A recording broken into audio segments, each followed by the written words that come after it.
नमस्कार। NASA securities यानी कि TMS 58 मा चाहिँ हामीले कसरी घरमै बसेर आफ्नो बैंक अकाउन्ट चेन्ज गर्न सक्छौं त्यसको बारेमा हामीले यस भिडियोमा जान्नेछौं। पहिले मेरो बैंक अकाउन्ट चाहिँ स्ट्यान्डर्ड चार्टर्ड बैंक नेपाल लिमिटेडमा थियो अनि अहिले चाहिँ यहाँ मेरो bank account Himalayan bank limited Gongabu ब्रान्चमा छ।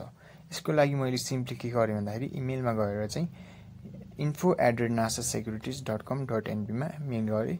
मेलभित्र मैले सब्जेक्टमा change bank account in TMS गरेँ। त्यसपछि कम्पोज इमेलभित्र चाहिँ द क्लाइन्ट आइडी आफ्नो क्लाइन्ट आइडी 2021-03-15-112 राखेँ। Need to add new bank account of Himalayan bank limited Gongabu branch भनेर गरेँ। नयाँ अकाउन्ट नम्बर जुन चाहिँ अपडेट गर्नुपर्ने छ, एड गर्नुपर्ने छ, त्यो अकाउन्ट नम्बरलाई चाहिँ एड गरिदिनु भनेर राखेँ र जुन पुरानो अकाउन्ट नम्बर थियो बैंक अकाउन्ट नम्बर त्यो चाहिँ रिमुभ गरिदिनु, हटाइदिनु भनेर भने। त्यसपछि चाहिँ धन्यवाद, थ्याङ्क यू भनेर लेखेँ। माथि मैले ट्रायङ्गल जस्तो सेपमा क्लिक गरेर इमेल पठाएँ। इमेल पठाइसकेपछि मलाई चाहिँ भोलिपल्ट चाहिँ यहाँ नोटिफिकेसन आयो कि इमेलमा मेरो अपडेट भइसक्यो भनेर।